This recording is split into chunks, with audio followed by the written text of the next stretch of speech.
Around 12:50 a.m. on Thursday, October 1st, 1992, the body of a young woman was discovered in the passenger seat of a car parked in the staff parking lot of a swimming school in Mitokarimachi, Kanazawa City, Japan.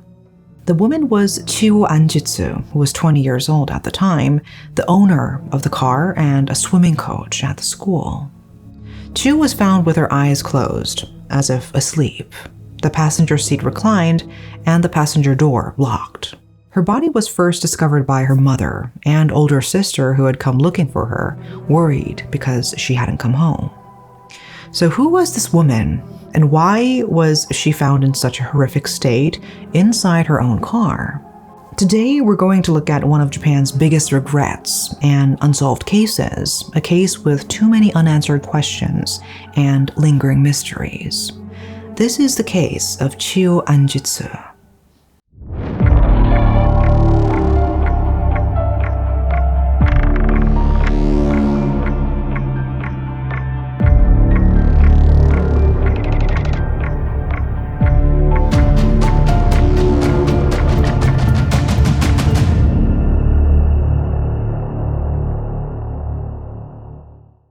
When her mother found her daughter in the car and opened the unlocked driver's door to wake her, she noticed something was wrong. Chiho was unresponsive, her body was cold, and when she turned on the interior light, she saw marks around her neck that looked like she had been strangled. She rushed to a nearby bar where the owner called 110. So who exactly is Chiho Anjitsu, and why did her death become one of the most regrettable cases Torao Nishimura, one of Japan's top detectives, ever faced? Chiho Anjitsu was the second of 3 daughters in a pretty well-off family. Her father was the vice president of the city's swimming association, and her older sister was also a swimmer, so naturally, Chiho was good at swimming too. Her love for swimming led her to join the swimming club in high school, where she served as the club's manager. After graduating, she got hired as a swimming coach at a swimming school. She was described as a loving person with a caring and bright personality and a charismatic smile that made her respected and loved by friends, colleagues, students, and everyone around her. Chiho was said to have close relationships with male colleagues, but she was never seen dating anyone or even close with anyone outside of work. People around her said that Chiho always wrote in a diary about her days, but she stopped writing a few months before the tragedy.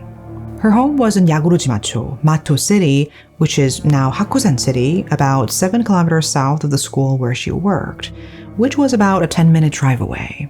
Yagurujimacho is a small rural community of about 20 households surrounded by farmland. The swimming school where Chiho's body was found is in the western part of Kanazawa City. The school is in a densely populated residential area, about 9 kilometers south of Kanazawa Station and near several popular tourist spots.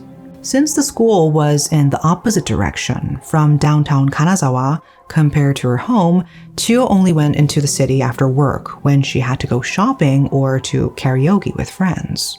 Her work usually ended around 10 p.m. She was the kind of person who called her sister or mother every day after work. But for some unknown reason, she didn't call either of them on the day of the incident, which was very unusual for her.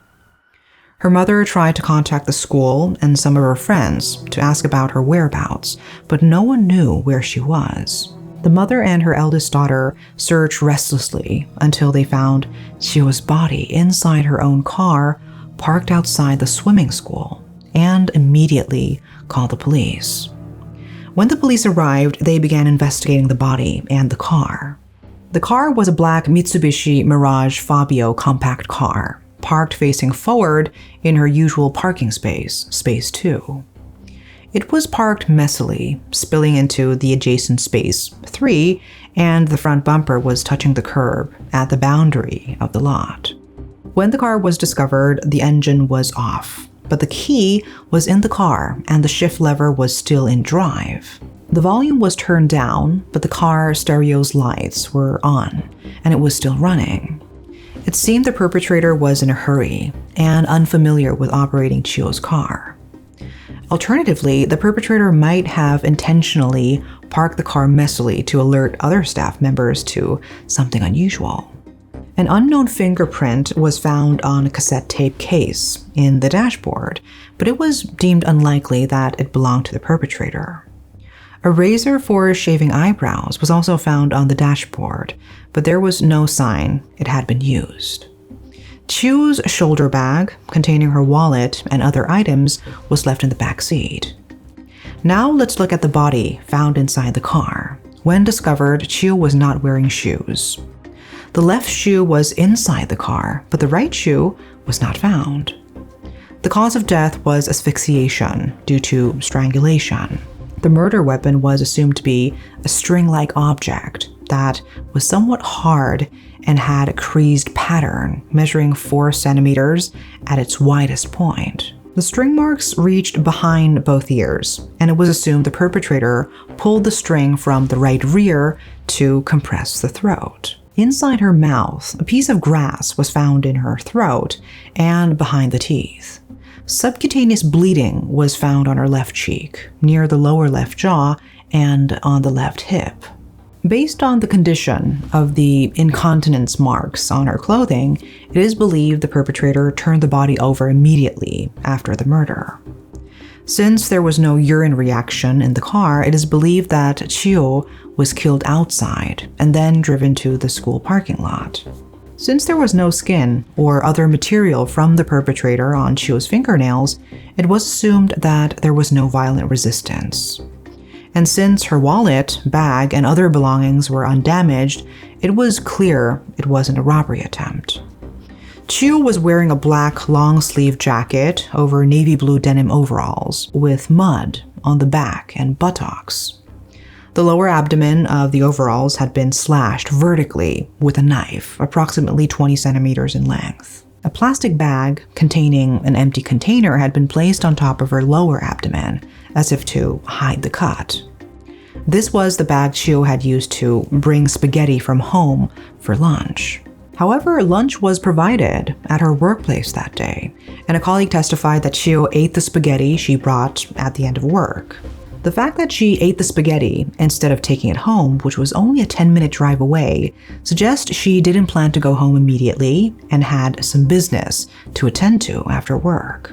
There were also signs of lewd acts or assault attempts. The left shoulder strap of the overalls was undone, and one of the 3 buttons on the chest had a broken thread and was hidden inside the clothing.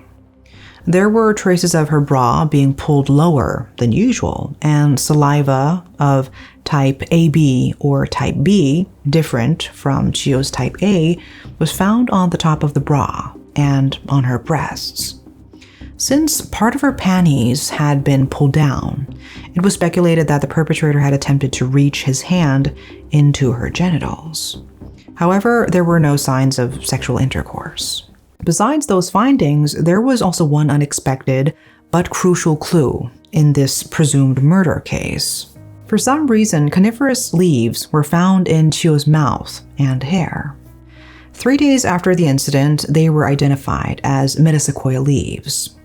Metasequoia was handed over from China to the Japanese government and imperial family in 1949, treasured as a living fossil, and subsequently spread throughout Japan, but only planted in public places like schools and parks. In short, it was a rare species that didn't grow naturally everywhere. So how did they end up on Chiho's body? Meanwhile, an investigator identifying the crime scene in the suburbs found an apple orchard surrounded by 4-meter-tall metasequoia young trees. This orchard was a few hundred meters from Chiho's home in Yagorojimacho, Mato City. The map you see is recent, and now a factory has been built on top of the apple orchard. Metasequoia trees were planted at 3-meter intervals around the apple orchard, and at the time there was no fence around the site, so anyone who wanted to enter the orchard could simply walk through the trees. Tire tracks matching the victim's car were found at the back of the road, and Chiho's right shoe and hair were found about 5 meters into the orchard. All of the hair was type A and later confirmed to belong to Chiho. It is speculated that the perpetrator assaulted Chiho inside the park and, after the murder, carried her from behind, dragging her feet, which is believed to be when her right shoe came off, and placed her in the passenger seat of her car, parked at the back of the farm road. Additionally, 2 3.8 centimeter long white strands of wool were found attached to her hair. The wool was off-white and not commercially available. By identifying the manufacturer, it was found to be very similar to a bunten hat made by a company in Toyama Prefecture, but this couldn't be determined for certain. A bunten is a round ball that's attached to the top of a knitted hat. If the wool was from a child's knitted hat, it could suggest that the perpetrator was in close proximity to a small child.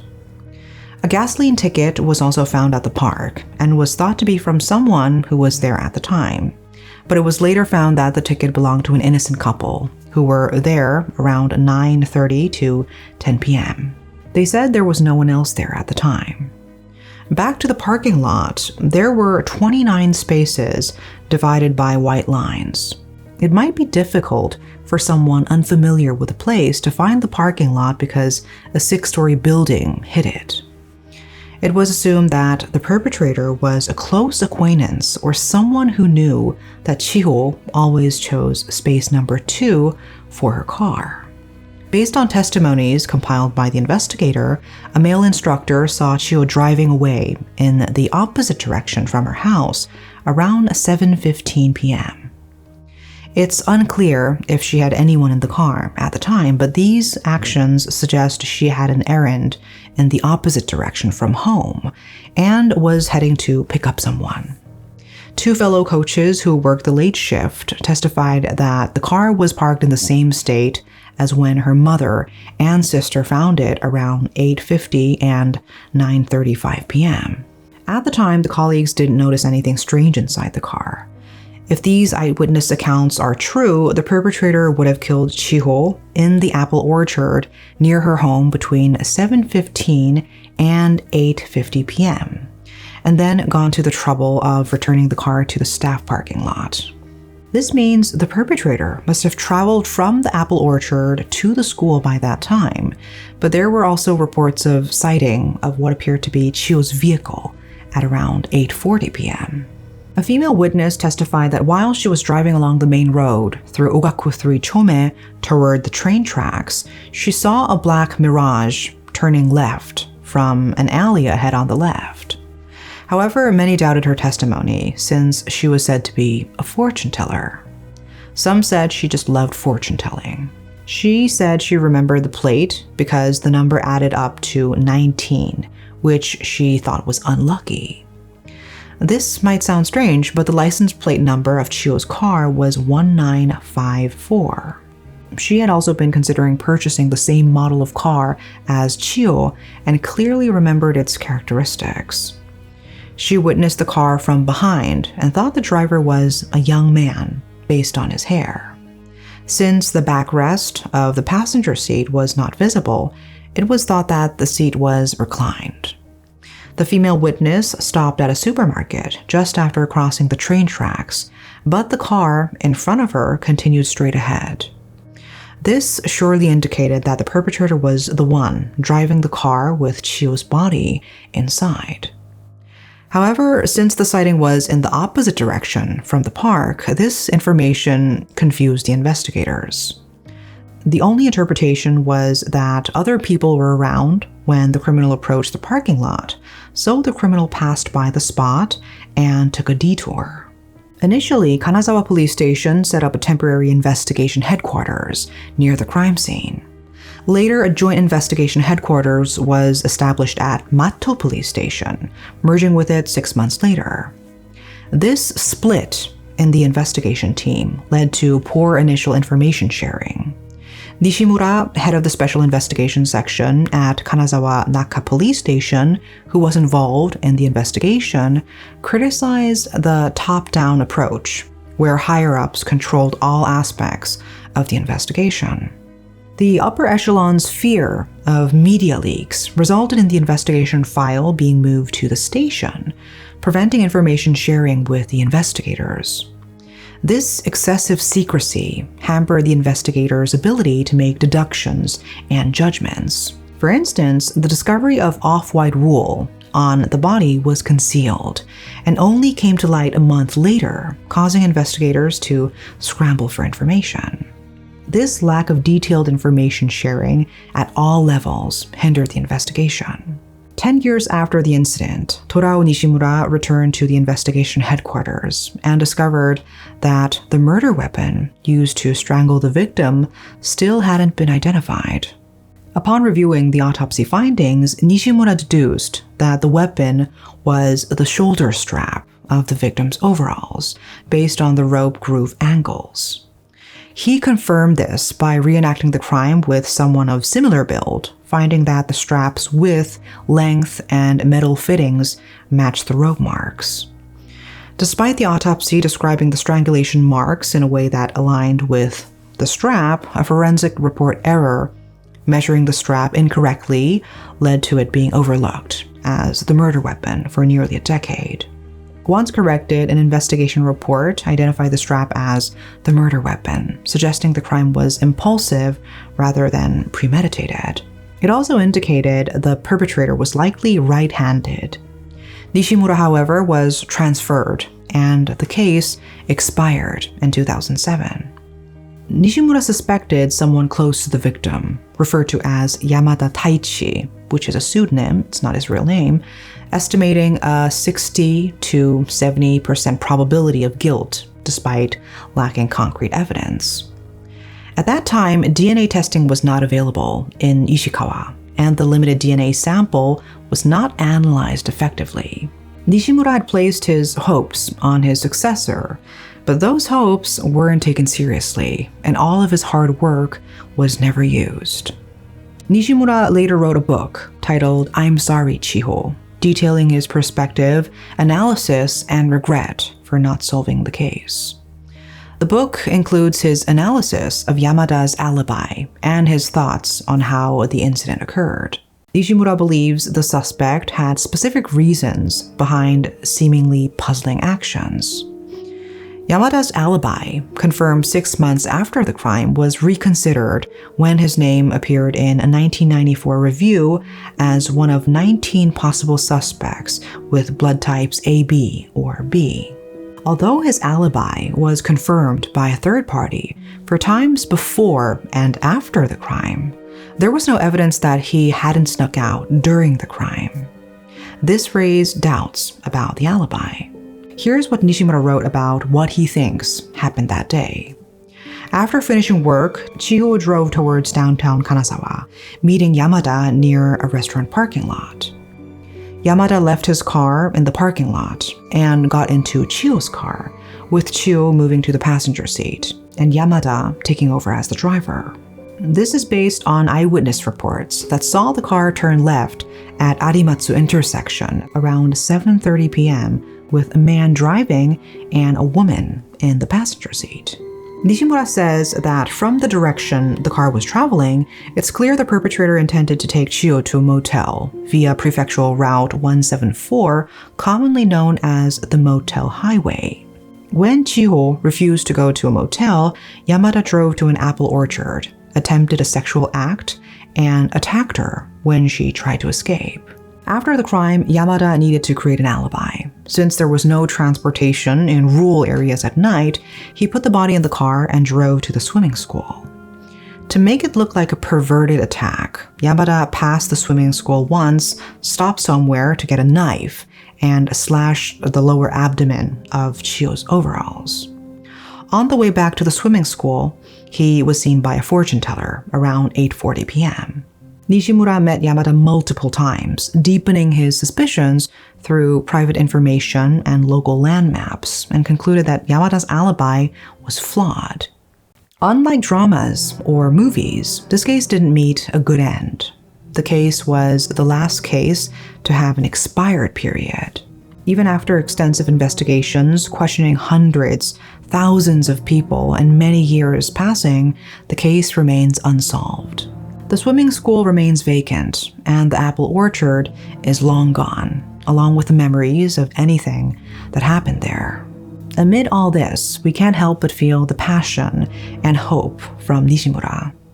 His book caught the attention of a director who created a documentary based on the case called Torao.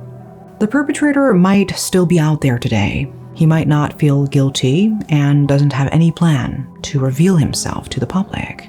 Even if he did, Japan couldn't punish him because the case has expired.